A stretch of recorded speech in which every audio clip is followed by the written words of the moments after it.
அண்ணா போலாம். சரிங்க சார்.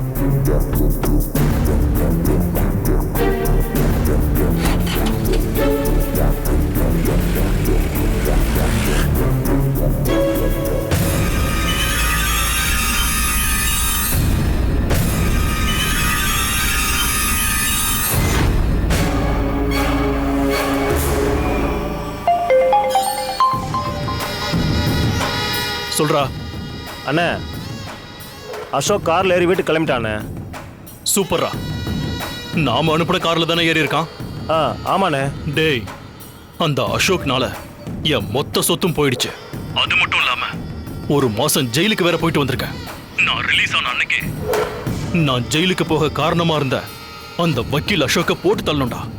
அதை இந்த ஊரே பேசணும். உயிரோட கார்ல ஏறின அசோக்க வீட்டுக்கு பணமா தான் அனுப்பணும். போற வழியிலேயே அவன் கதைய முடிங்கடா. சரிங்கண்ணே, நாங்க பாத்துறோம், நீங்க விடுங்கண்ணே. நம்ம டிரைவரை இடம் பார்த்து காரை நிறுத்த சொல்லியிருக்கேன். அங்க வச்சு அசோக்கை முடிச்சு விட்டுறேன். சீக்கிரம் வேலையை முடிச்சுட்டு கால் பண்றேன். சரிடா.